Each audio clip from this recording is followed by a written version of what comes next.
Dear students, yesterday I told you about the basic properties of atoms. Now today I will go further ahead in that direction and I will tell you why atoms combine with each other, why they are not existing in normal matter alone. So let us come to that point. This is the picture of a simple atom. This is nucleus, which is positively charged, and this is the cloud of electron cloud, which is its orbit may exist in any orientation, any direction. किसी भी दिशा में इसका orbit हो सकता है, just like a cloud, बहुत fast speed से move कर रहे हैं electrons. Now this is the situation of one atom, and if you take another atom, suppose, and this is the electron cloud of the other atom, electron cloud.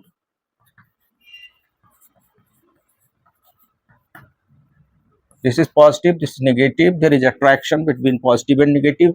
That is why this electron is bound with this nucleus. ये इससे इसीलिए बंधा है क्योंकि इसके negative charge और positive में attraction है. Okay, now what will happen if you think about this situation. If two atoms are coming closer to each other, what will happen? क्या होगा अगर दो इलेक्ट्रॉन पास में आते हैं, दो एटम्स पास में आते हैं? आप ये देखें कि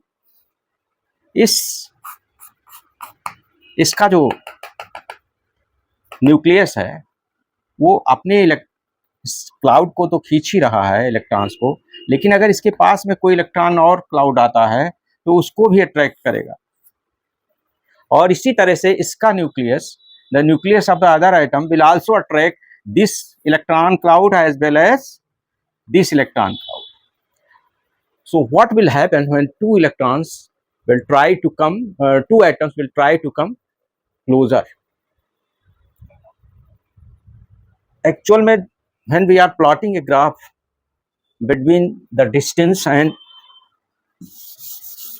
their potential energy,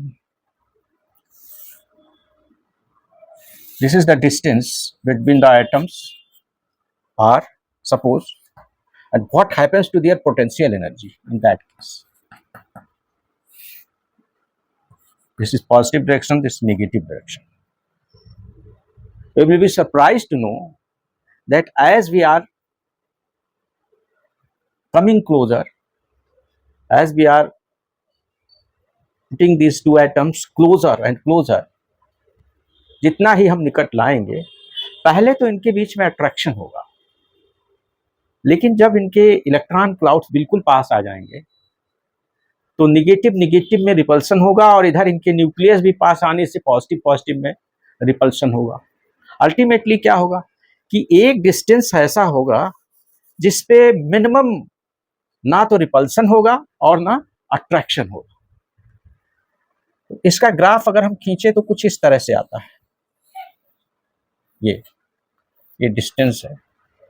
मीन जैसे जैसे हम डिस्टेंस कम कर रहे हैं, इधर की ओर ला रहे हैं, इधर डिस्टेंस बढ़ रहा है, आर डिस्टेंस कम कर रहे हैं, तो इनके दोनों के बीच की जो पोटेंशियल एनर्जी है वो देखिए घट रही है. पहले इतनी थी निगेटिव और घटते घटते सबसे ज्यादा मिनिमम पे आ गई, मिनिमम पोजीशन, सबसे कम मतलब निगेटिव हो गई, बिल्कुल निगेटिव हो गई, मिनिमम पोटेंशियल. लेकिन अगर इस डिस्टेंस के बाद और अगर हम इधर पास लाएं तो देखिए पोटेंशियल एनर्जी फिर बढ़ने लगती है और सडनली इस डिस्टेंस के बाद तो बहुत तेजी से बढ़ती है. पोटेंशियल एनर्जी बढ़ने का मतलब है सिस्टम स्टेबिलिटी खत्म हो. यानी कि जब हम दो एटम्स को पास लाते हैं तो एक पर्टिकुलर डिस्टेंस पे इनके बीच में, जिसको हम इसको R0 कह सकते हैं, इस पर्टिकुलर डिस्टेंस पे इनकी पोटेंशियल एनर्जी मिनिमम हो जाती है.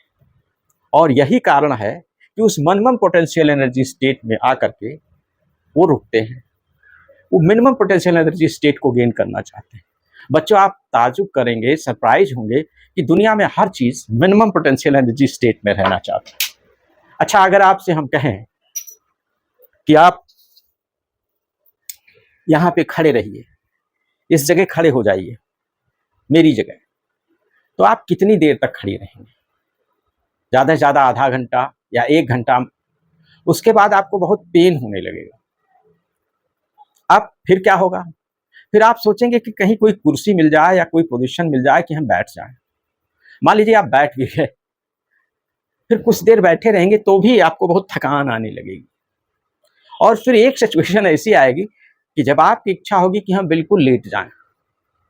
अब देखिए, लेटने में आपको बहुत कंफर्ट मिलता है, बहुत आराम मिलता है। ऐसा क्यों होता है? Have you ever thought about this process? देखिए, हम आपको बता रहे हैं।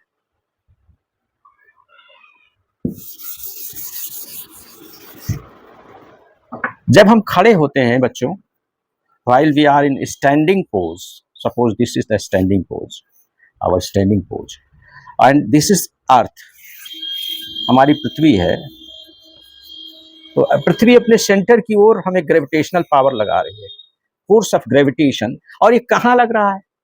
There is a point in our body which is called centre of gravity और सेंटर ऑफ मास। इसको हम सेंटर ऑफ ग्रेविटी कह सकते हैं। यहाँ सेंटर ऑफ ग्रेविटी, इसको गुरुत्व केंद्र भी कहते हैं। यहाँ पे पूरा फोर्स लग रहा है। अगर हमारी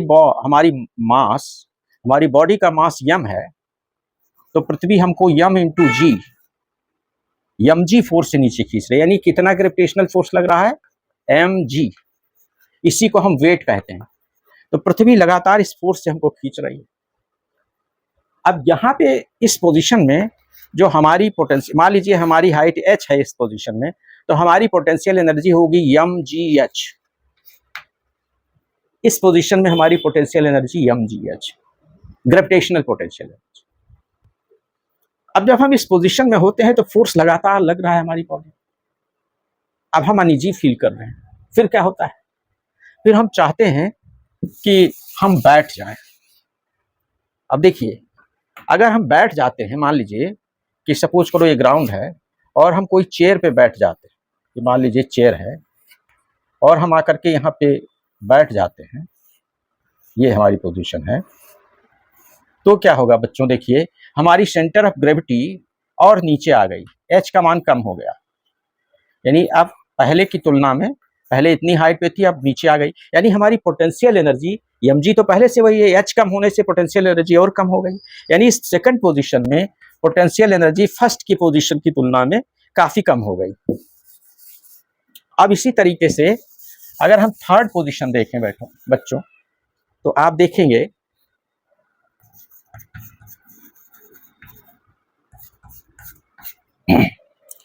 थर्ड पोजीशन में अगर हम देखें कि अगर हमें लेटने को मिल जाए, if we anyhow could manage to lay down on the bed or ground, what will happen?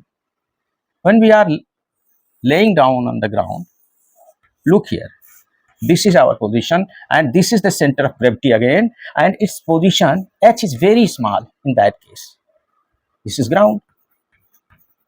So in third case, h is small and that's why mgh minimum, because mg is constant, h is changing, so here h is minimum, h सबसे कम है। इस कारण से इस position की तुलना में यहाँ पोटेंशियल एनर्जी कम है और इससे भी ज़्यादा कम इस पोजीशन में। तो हम किस पोजीशन में रहना चाहते हैं? मिनिमम पोटेंशियल एनर्जी कंडीशन में जब हम आते हैं तो हमें बहुत कंफर्ट मिलता है, और यही कारण है कि नदियाँ फ्लो करती हैं, बहती, क्योंकि पहाड़ों पे उनकी पोटेंशियल एनर्जी वाटर का मैक्सिमम होता है और इस कारण से वो फ्लो करती हैं। और सबसे लोअर पोजीशन क्या लिया जाता है? सी लेवल। तो आप देखें, सी में जब पहुंचती हैं तो उनकी पोटेंशियल एनर्जी सबसे कम हो जाती है। इसीलिए हर नदी भाग करके समुद्र की ओर जाती है to minimise its potential energy. आप देखिए, एक बॉल है, उसको आप यहाँ छोड़ दें, जैसे ही छोड़ेंगे वो भाग करके उस पोजीशन में जाके रुकेगा जहां पे उसकी पोटेंशियल एनर्जी मिनिमम हो। तो this is the tendency of this whole universe system, that everything wants to move towards its minimum potential energy. हर चीज अपनी मिनिमम पोटेंशियल एनर्जी की ओर भागना चाहती है, और यही कारण है कि जो हमारा एटम है वो इस पोजीशन में ना तो रहना चाहता है ना इस पोजीशन में, वो मिनिमम पोटेंशियल एनर्जी पोजीशन में रहना चाहता है। और यही कारण है कि वो इस मिनिमम पोटेंशियल एनर्जी एक मिनिमम डिस्टेंस में आकर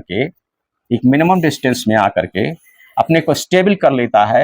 एटम इनके बीच ना तो ज़्यादा रिपल्सन रहता है ना ही ज़्यादा अट्रैक्शन रहता है, मिनिमम पोटेंशियल एनर्जी होती है और ये मॉलिक्यूल बना लेते हैं। जैसे मान लीजिए H है तो हमारा H2 मॉलिक्यूल बन जाता है।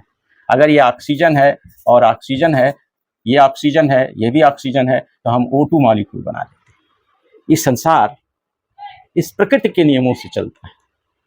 देखा आपने कितना आनंद आया, किस तरह से सिस्टम। और एक दूसरा कारण भी है बच्चों इस एटम के कॉम्बिनेशन का। दूसरा कारण सबसे बड़ा यह है कि हर एटम में न्यूक्लियस के बाद जो पहला ऑर्बिट होता है उसको ग्राउंड ऑर्बिट कहते हैं। ग्राउंड ऑर्बिट सबसे मूल ऑर्बिट ये है, और ग्राउंड ऑर्बिट में ही मिनिमम पोटेंशियल एनर्जी है। अब नेक्स्ट ग्राउंड ऑर्बिट जो हमारा है, इसमें इसी ग्राउंड ऑर्बिट के बाद इसमें हम मैक्सिमम किसी फर्स्ट उसमें कितना इलेक्ट्रॉन रह सकते हैं, 2। और उसके बाद नेक्स्ट अगर है कोई स्टेट, तो अगर किसी एलिमेंट में टोटल 5 इलेक्ट्रॉन्स हैं तो यहाँ 2 है, तो उसमें नेक्स्ट ऑर्बिट में 3 होंगे। इस तरह बढ़ते बढ़ते कितना हो सकता है, 8। जैसे ही 8 हो जाएगा, ये इसका स्टेबल स्टेट होता है। 8 इलेक्ट्रॉन, उसको ऑक्टेट कहते हैं। तो ऑक्टेट पोजीशन को अचीव करने के लिए भी ये एटम्स या minimum 2 electrons in its outer orbit, इसको अचीव करने के लिए एटम्स कंबाइन करते हैं।